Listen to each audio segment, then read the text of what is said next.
They tell you prison is about justice. They tell you it's about accountability. They tell you it's about paying a debt to society. But what they never tell you is that some prisons in America were never designed to rehabilitate you. They were designed to erase you, not kill you, not execute you, but something far more disturbing, to break you slowly, piece by piece, until the person you were no longer exists. Imagine waking up every single day inside a concrete box the size of a bathroom. No window, no human voice, no sound except the buzz of fluorescent lights that never turn off. You don't know the time. You don't know the date. You don't know how long you've been there. And eventually, you stop caring. Because this system doesn't punish the body first. It targets the mind. This is not a mistake. This is not neglect. This is by design.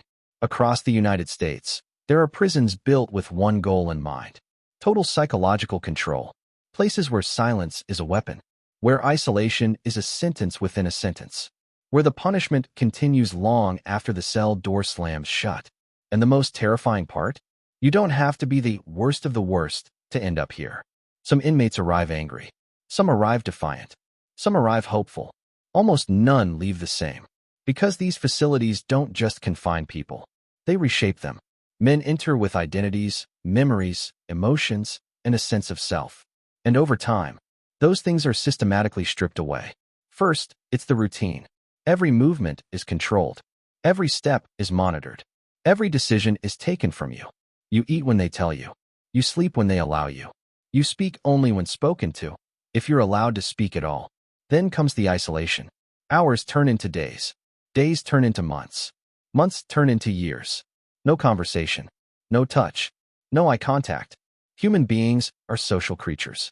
Our minds are wired for connection. Remove that, and the mind begins to collapse inward. Thoughts start to echo. Memories blur. Reality bends. Some inmates begin talking to walls. Others replay conversations that never happened. Some forget how to speak altogether. This is not an accident. Studies have shown prolonged isolation can cause hallucinations, paranoia, panic attacks, depression, and irreversible cognitive damage. And yet, the system keeps using it. Because isolation is cheap. Because isolation is effective. Because isolation breaks resistance. You don't need physical violence when psychological pressure does the job for you. This is the part no one likes to talk about. America doesn't just lock people up. It conditions them. In some facilities, inmates are confined for 22 to 24 hours a day. Recreation, if it exists, happens alone, inside another cage. Meals are slid through slots without a word. Medical care is delayed or denied. Mental health treatment often arrives too late, if it arrives at all. And when inmates begin to unravel, when they scream, self-harm, or lose control, the system responds not with care, but with more punishment, more isolation, more control, more silence. It becomes a loop with no exit. Break down, punish, break down further. This is what built to break really means. Not just harsh conditions, but conditions engineered to produce mental collapse. Guards are trained not to engage emotionally. Conversations are discouraged. Empathy is seen as weakness. Because in this system, humanity is a liability. You start to see people not as people, but as problems to be managed. And once someone is labeled a problem, everything becomes justified. Solitary confinement, restraint chairs, sensory deprivation, endless lockdowns. The goal is obedience, not reform. Compliance, not healing. And here's where it gets darker. Many inmates who survive these environments are eventually released back into society. Not rehabilitated, not prepared, but psychologically damaged. People who have spent years speaking to no one are expected to reintegrate overnight. People who were conditioned to see silence as safety are suddenly thrown into noise and chaos. And when they fail, when they relapse, reoffend, or self-destruct, the system points the finger back at them. See, they were broken. But the truth is far more uncomfortable. They were broken by design. This system doesn't just fail people. It produces failure. And the public rarely sees it. Because these prisons are hidden, remote, locked away from public scrutiny. There are no cameras inside most cells. No recordings of mental breakdowns. No footage of nights spent screaming into concrete walls. What exists instead are reports, testimonies, whispers. Former inmates describing years that feel like a blur. Guards quietly admitting the system changes people. families receiving calls from loved ones who no longer sound like themselves. And sometimes, no calls at all. Suicide rates inside extreme confinement units are significantly higher than in the general prison population. Self-harm becomes a form of control, the only action inmates still own. When the mind has nowhere to go, it turns inward. Some stop eating. Some stop sleeping. Some stop responding. They fade while still alive. And the system keeps moving. Because acknowledging this reality would mean confronting a terrifying question. What does it say about a society that builds institutions designed not just to punish, but to psychologically dismantle human beings? What does it say about justice when suffering becomes policy? This documentary is not about one prison. It's about a system, a network of facilities, policies, and ideologies that prioritize control over rehabilitation, punishment over recovery, and silence over accountability. We will take you inside the environments most Americans never see. Inside the cells where time loses meaning. Inside the routines designed to crush resistance. We will examine how these prisons operate, who they are built for, and why the damage they cause often lasts longer than the sentence itself. Because once you understand how this system works, you'll realize something unsettling. Some people leave prison physically free, but mentally incarcerated for life. And the system that did this? It's still running, still expanding, still defended as necessary. This is built to break. And what you're about to hear is the part of America's prison system no one wants to confront. Before we begin, tap like, leave a comment, and subscribe to the channel.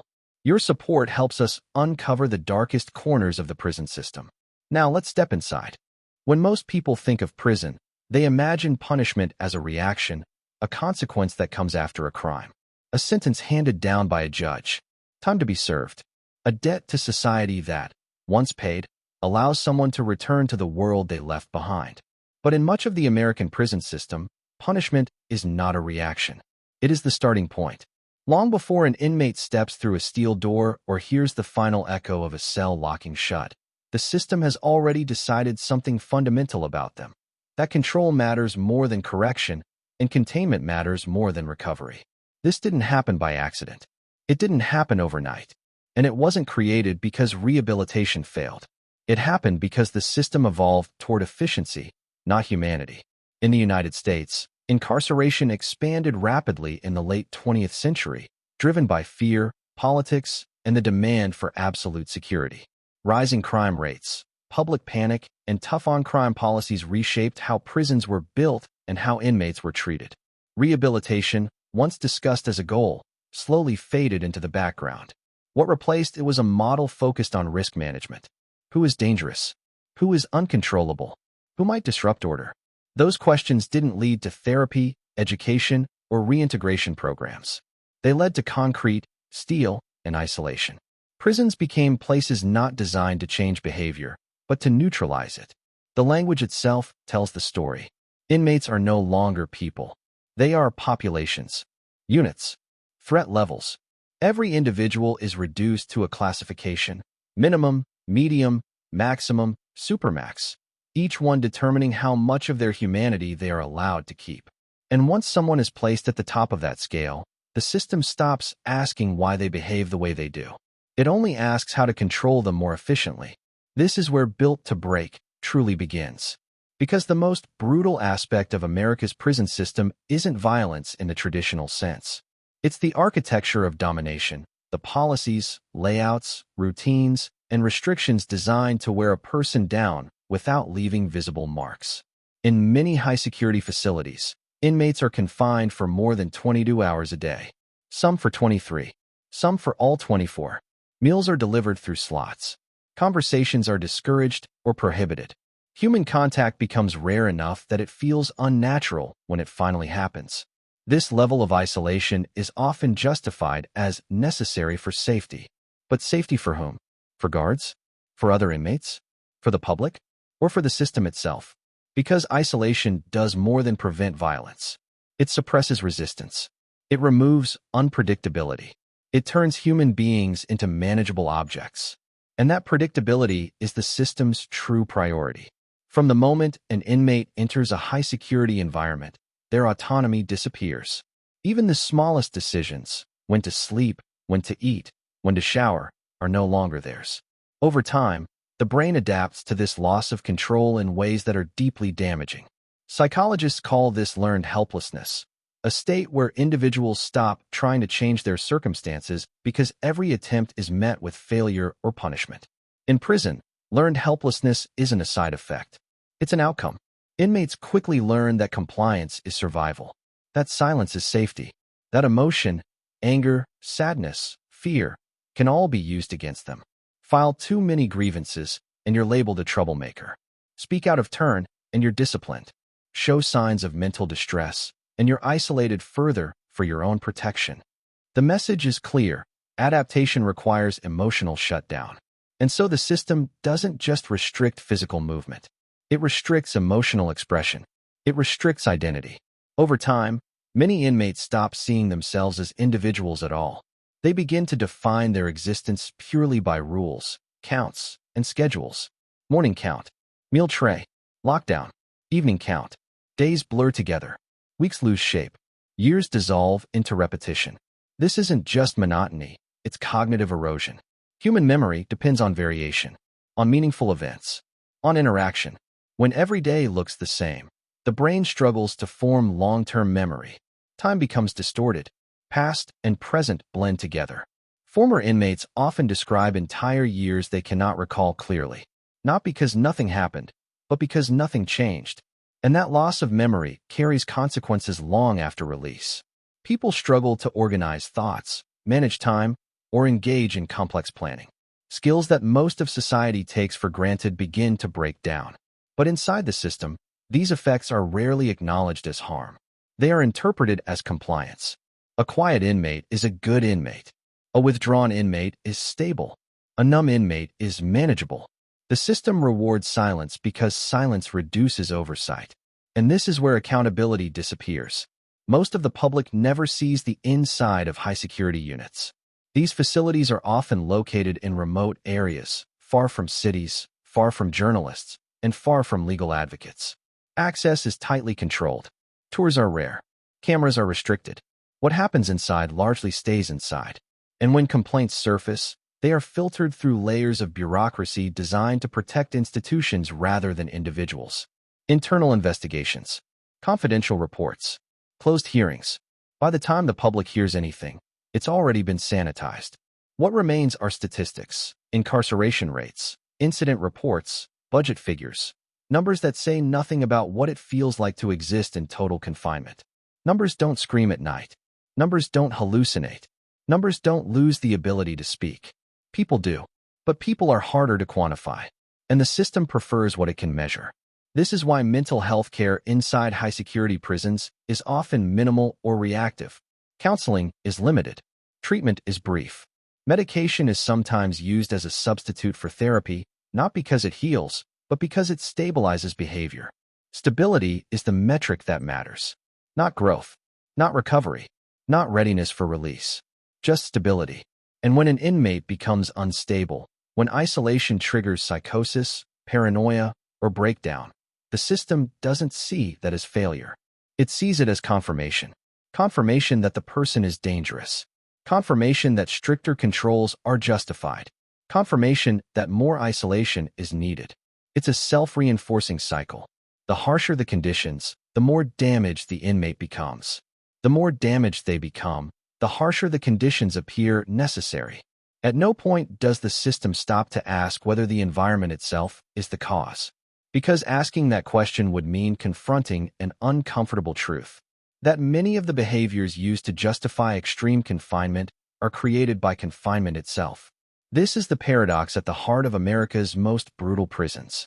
They claim to house the most dangerous individuals, but they also create danger by design. By stripping people of social contact, meaningful activity, and autonomy, the system destabilizes the very minds it claims to control. And when those minds finally break, the blame is placed squarely on the individual. Never the structure, never the policy, never the philosophy. This is why built to break is not a metaphor. When a judge announces a sentence, the number is clear. 5 years, 10 years, life. That number becomes the symbol of punishment. The thing families circle on calendars. The countdown inmates whisper to themselves at night. But inside America's most extreme prisons, time is not the true sentence. Control is. And unlike time, control does not end.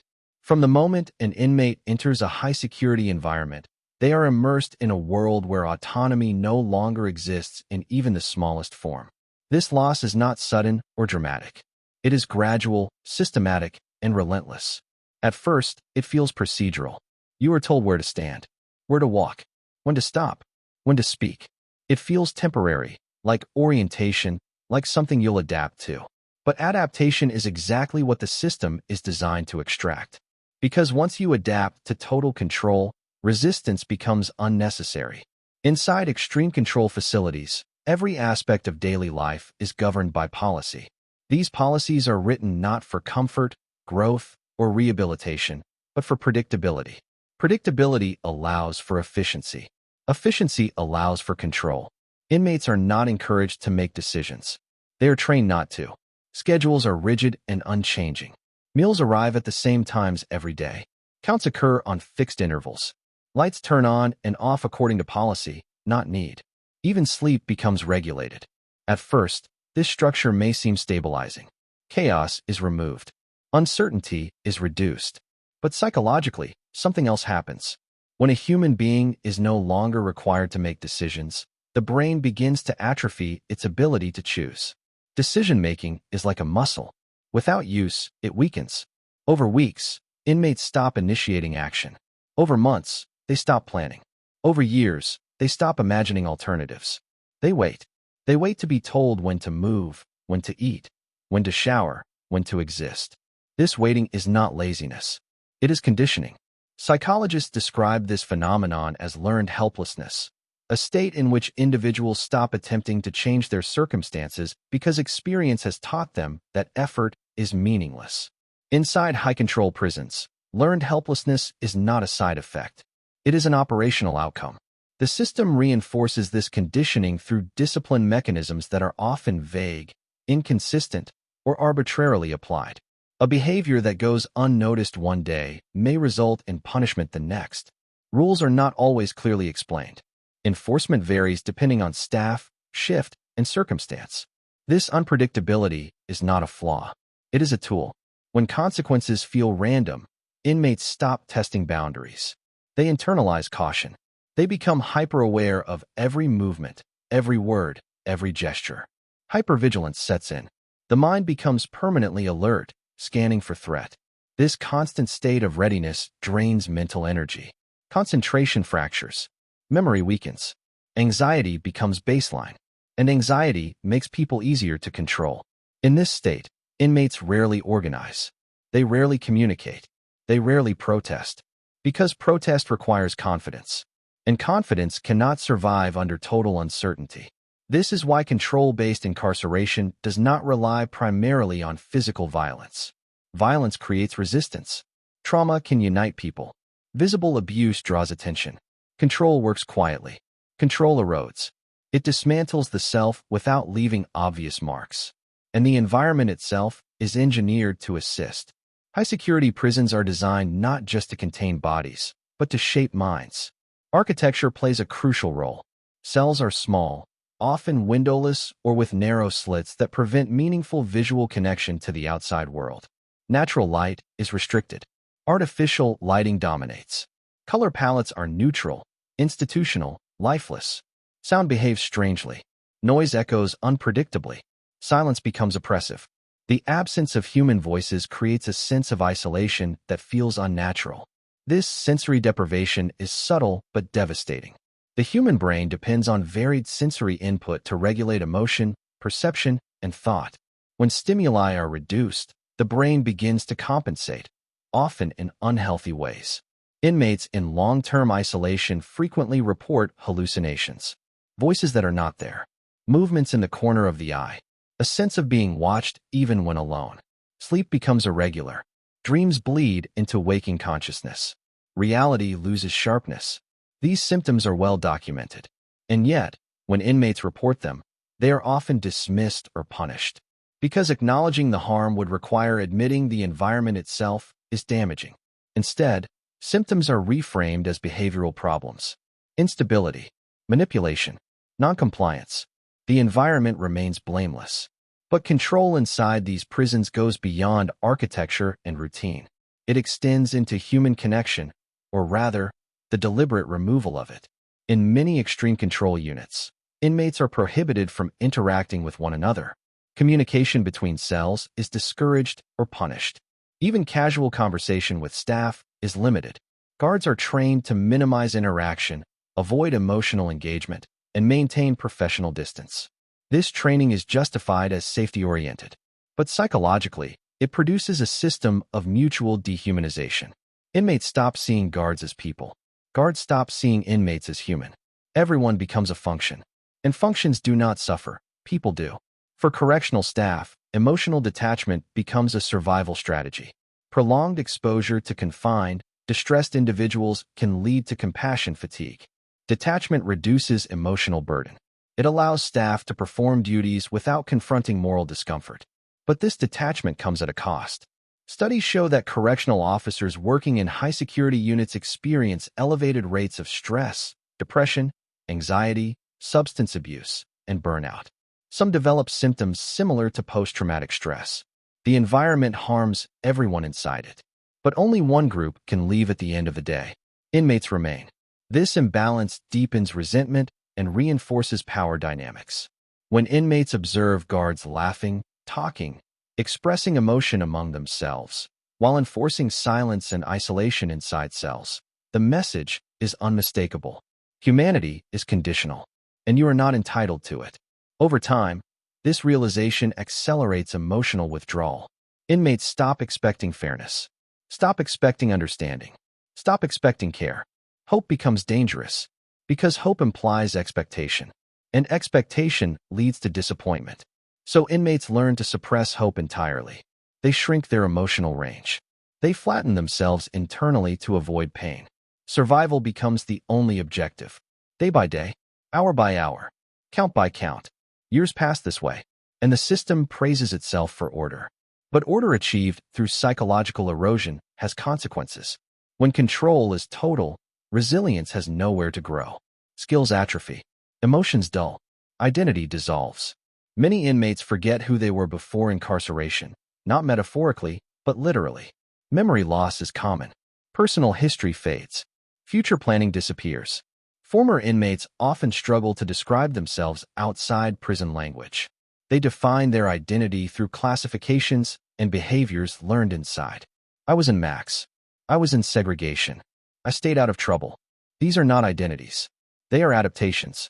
There is a moment inside extreme incarceration when the body stops being the primary target. Hunger fades into routine. Cold becomes familiar. Physical discomfort turns predictable. What remains is the mind. And once the system has full control over the environment, routine, and movement, the mind becomes the final frontier, the last place resistance can exist. This is where the prison system exerts its most devastating influence. Not through force, but through psychological pressure so constant that it becomes invisible. Inside America's most restrictive prisons, mental deterioration rarely happens all at once. There is no single breaking point, no dramatic collapse. Instead, the mind erodes slowly, almost imperceptibly, until the person inside the cell no longer recognizes who they are becoming. At first, thoughts race. Inmates replay their past. They relive courtrooms, arguments, mistakes. They rehearse conversations that will never happen. Memory becomes both refuge and punishment. But without new experiences to anchor the present, the past begins to dominate. The brain, starved of stimulation, turns inward. Thoughts loop endlessly, feeding on themselves. This is not reflection. It is rumination. And rumination under isolation becomes toxic. Sleep suffers first. With no natural light cycles, no meaningful activity, and constant artificial lighting, circadian rhythms collapse. Nights blur into days. Insomnia sets in. When sleep does come, it is often fragmented and filled with vivid, intrusive dreams. Dreams that feel real. Dreams that bleed into waking hours. Over time, inmates begin to question their own perceptions. Did that sound come from the hallway, or from inside my head? Did someone call my name, or did I imagine it? This uncertainty destabilizes reality.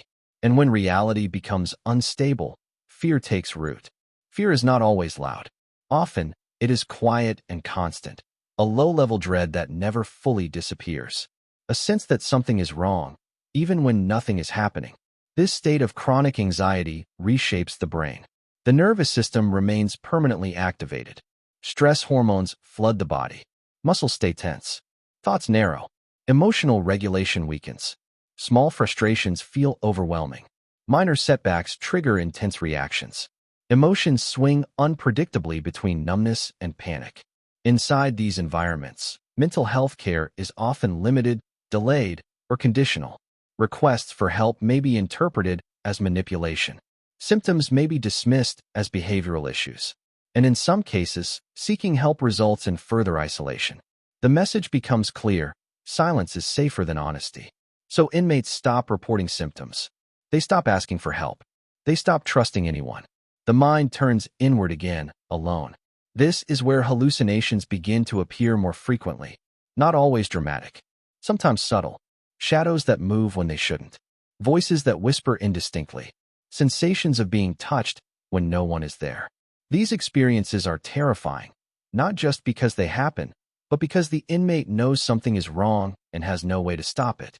And when the mind can no longer trust itself, despair follows. Some inmates respond by withdrawing completely. They stop speaking, stop reacting, stop engaging. They become quiet, compliant, invisible.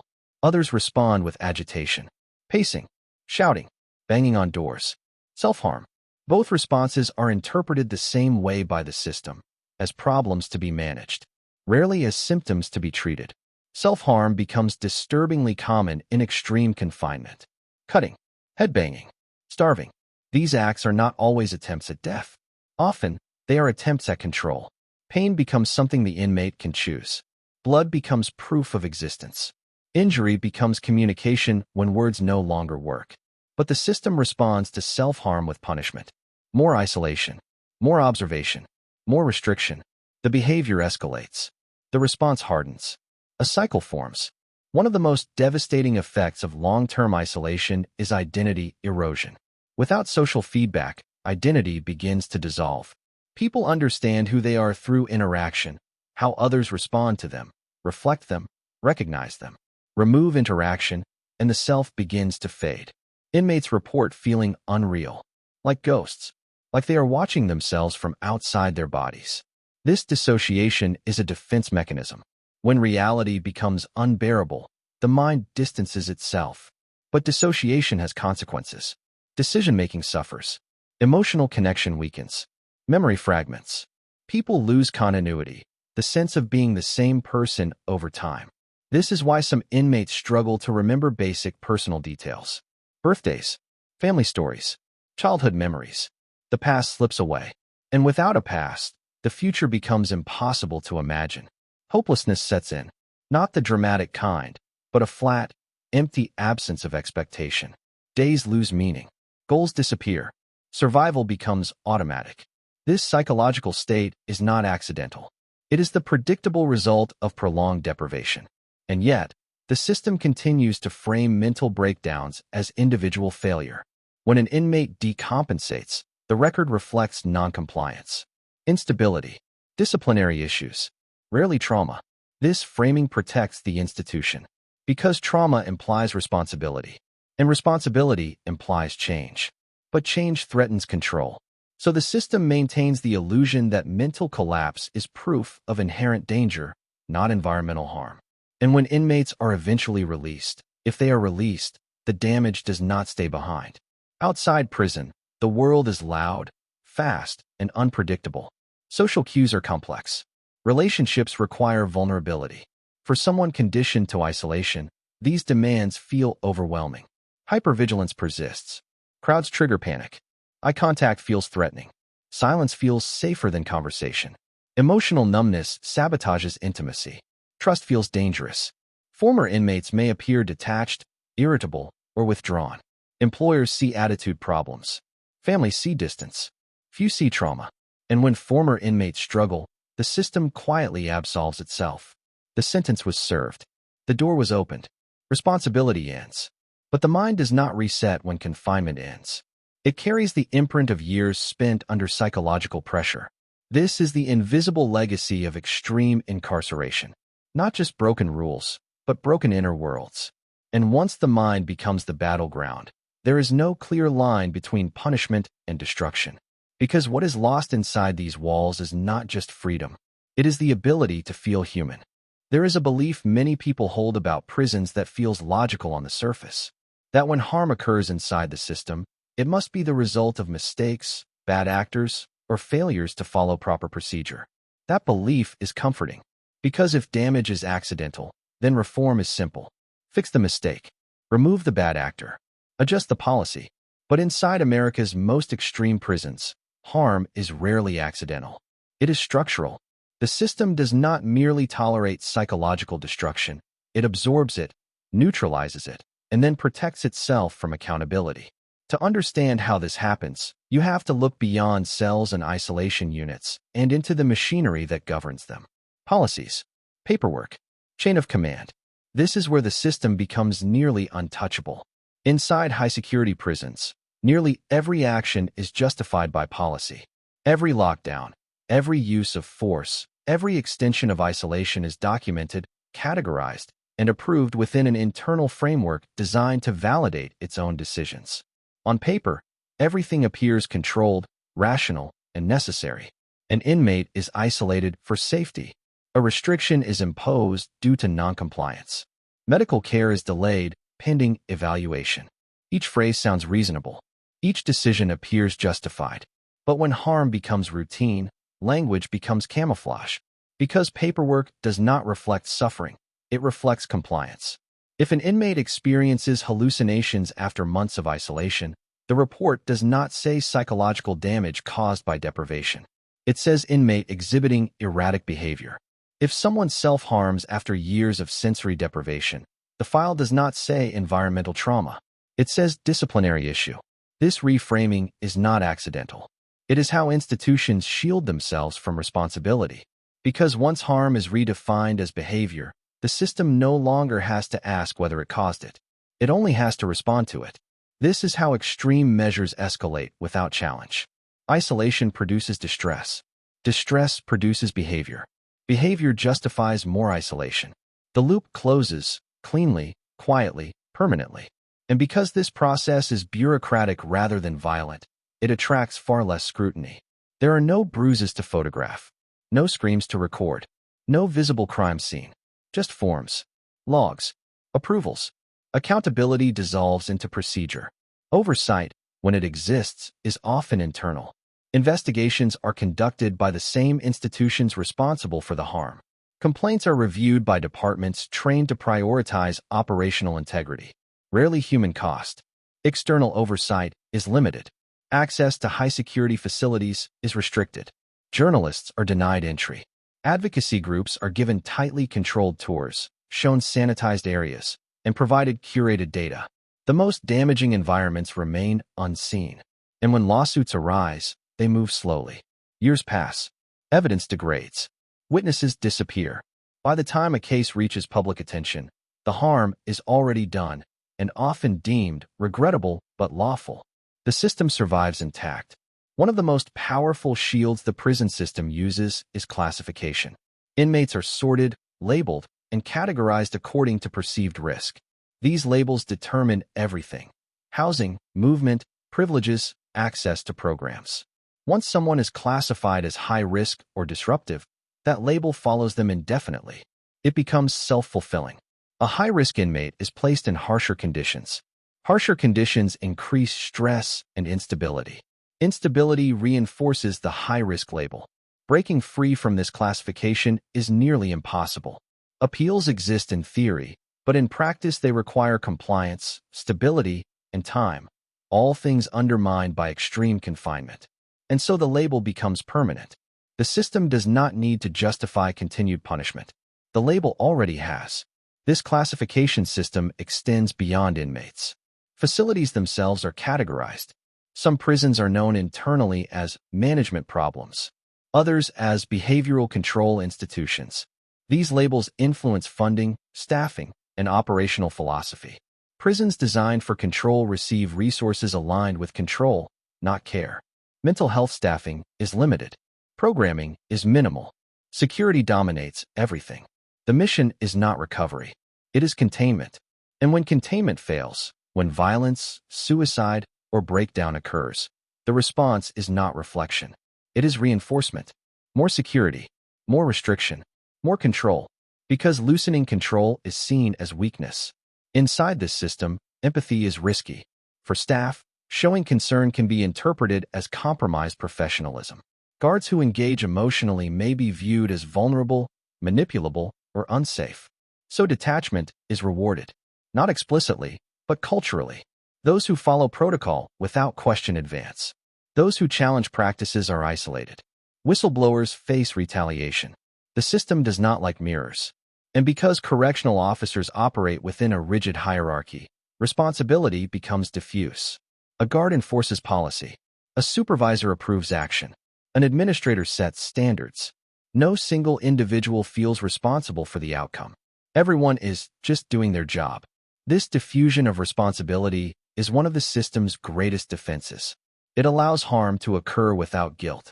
And when guilt is absent, change becomes unnecessary. This is why reform efforts often fail. They target symptoms rather than structure. Add a training program. Revise a policy. Introduce oversight language. But the core philosophy remains unchanged. Control over care. Order over outcome. Security over humanity. As long as these priorities dominate, the system will continue to produce the same results, regardless of surface-level adjustments. And when public pressure mounts, the system adapts rhetorically rather than substantively. Terms change. Units are renamed. Policies are reframed. Solitary confinement becomes restrictive housing. Isolation becomes administrative segregation. The practice remains the same. Only the language shifts. This linguistic evolution serves a purpose. It distances the public from the reality of what is happening. Words soften perception. Perception reduces outrage. Outrage threatens power. So power protects itself.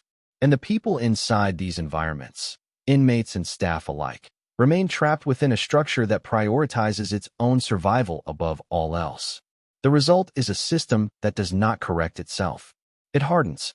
Each incident becomes proof that stricter measures are needed. Each failure becomes justification for expansion. More units, more funding, more isolation. And because the damage is largely invisible to those outside, resistance remains limited. Until someone breaks publicly. Until a lawsuit exposes records. Until a death forces attention.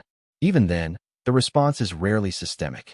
It is isolated, contained, managed. The system moves on. This is the uncomfortable truth at the heart of America's most brutal prisons. They are not broken institutions waiting to be fixed. They are self-preserving machines. They absorb criticism, neutralize responsibility, and continue operating with remarkable resilience. Not because they are effective at rehabilitation, but because they are effective at protecting themselves. And as long as that remains true, the question is no longer whether harm will continue. It is simply how much harm the system is willing to absorb without consequence. When prison doors finally open, the system treats it as an ending. A sentence completed. A debt paid. A file closed. But for many who have lived inside America's most brutal prison environments, release is not an ending at all. It is the moment the damage becomes visible. Because prison does not simply confine people, it reshapes them. And the traits that ensure survival inside extreme incarceration often become liabilities the moment someone steps back into society. The system does not track what it takes from a person, but the person carries it anyway. Outside prison, freedom arrives without warning. One day you are counted, searched, and ordered. The next, you are expected to make decisions again, fast, constantly, without guidance. Where to go? Who to trust? How to speak? How to exist among others? For someone conditioned to isolation and control, this transition is overwhelming. The world feels loud. Crowds feel dangerous. Eye contact feels intrusive. Sounds that most people ignore, doors slamming, voices overlapping, sudden movement, trigger stress responses learned inside. The body reacts before the mind can reason. Heart rate spikes. Muscles tense. Breathing shortens. Hypervigilance does not disappear at the gate. It follows. Former inmates often describe feeling exposed, unprotected, and unsafe, not because danger is present, but because their nervous systems have been trained to expect it. This is not weakness. It is conditioning. Inside prison, constant alertness was necessary for survival. Outside, it becomes exhausting. Sleep suffers. Insomnia persists. Dreams replay confinement scenarios. Nightmares wake people in panic, disoriented, unsure where they are. And unlike inside prison, there is no routine to anchor the mind. No count. No schedule. No predictable structure. Freedom feels chaotic. Social interaction becomes another battlefield. Conversations require nuance. Tone matters. Facial expressions matter. Silence can be misinterpreted. For someone who learned that silence equals safety, engagement feels risky. Former inmates often struggle with basic communication. They may appear withdrawn, flat, or aggressive, not because they are hostile, but because emotional regulation was suppressed for years. Trust is especially difficult. Inside extreme confinement, trust is dangerous. Information can be weaponized. Vulnerability invites punishment. Survival depends on emotional control and secrecy. Those habits do not fade quickly. Relationships suffer. Families expect gratitude, relief, reconnection. But the person returning home may feel disconnected, distant, even numb. Emotional expression feels unfamiliar. Intimacy feels threatening. Loved ones misinterpret this as rejection or lack of care. The former inmate experiences it as self-protection. This disconnect creates tension that many relationships cannot survive. Employment presents another challenge. Workplaces demand cooperation, flexibility, initiative. Authority is present, but informal. Rules are implied rather than enforced. For someone conditioned to rigid structure and explicit commands, this environment feels unstable. Criticism triggers defensiveness. Ambiguity triggers anxiety. Crowded workplaces trigger stress. Many former inmates lose jobs not because they lack skill, but because they struggle to adapt behavior shaped by incarceration. Employers see attitude problems. They do not see trauma. Mental health support, when available, is often inadequate. Former inmates face barriers to care, financial, social, and institutional. Stigma discourages honesty. Access is limited. Treatment models rarely account for the unique psychological imprint of extreme confinement. And because the system that caused the damage no longer claims responsibility, individuals are left to manage the consequences alone. Some turn to substance use, not for pleasure, but for relief. Drugs and alcohol dull hypervigilance. Quiet intrusive thoughts soften emotional edges. Temporary relief comes at a cost. Addiction forms quickly in those seeking escape from constant internal tension. Others retreat into isolation again. Staying home feels safer than engaging with the world. Social withdrawal reduces triggers, but also reduces opportunity, connection, and stability. Isolation outside prison reinforces isolation learned inside. The cycle continues. This is how recidivism often begins. Not with criminal intent, but with psychological injury. When former inmates struggle to function, fail to maintain employment, lose relationships, or relapse into substance use, the system points to their behavior as proof they were never rehabilitated. Rarely does it examine its own role, because doing so would require acknowledging that incarceration itself contributed to the outcome. The system prefers a simpler narrative. They didn't change. They didn't try. They belong back inside. This narrative absolves institutions of responsibility, but it ignores reality. Extreme incarceration does not prepare people for life. It prepares them for survival under control. And survival under control does not translate to stability and freedom. The damage extends beyond individuals. Families absorb the impact. Children experience emotional distance. Partners shoulder instability. Communities inherit untreated trauma. Society pays the cost, quietly, repeatedly, endlessly. Yet the system continues to expand models that produce these outcomes. Because success is measured internally. Incidents reduced. Order maintained. Policies followed, not lives restored. When prisons release someone psychologically altered, the damage is invisible on paper. No metric captures emotional numbness. No report tracks lost trust. No statistic measures identity erosion. So the system declares success and moves on. This is the deepest injustice of all. Not that prisons punish, but that they punish in ways that extend far beyond the sentence, then deny responsibility for the aftermath. Freedom becomes another test, one many are not equipped to pass. And when they fail, the system waits, because it is always ready to take them back. This is what prison takes that it never gives back. Not just time, not just freedom, but the internal tools required to live fully once freedom returns. And until that truth is confronted, the cycle will continue, quietly, efficiently, and without mercy. When we talk about prison, we talk about walls. We talk about bars. We talk about sentences measured in years. But the truth is, the most powerful walls are not made of concrete. They are built inside the mind. America's most brutal prison systems were never designed to simply hold people. They were designed to reshape behavior through control, to suppress unpredictability, to enforce obedience at any cost. And they succeeded. They succeeded so well that the damage became normalized. Silence replaced screams. Compliance replaced resistance. Psychological collapse replaced physical violence.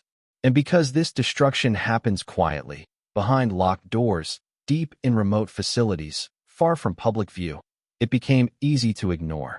Out of sight, out of mind. But damage does not disappear just because we stop looking at it.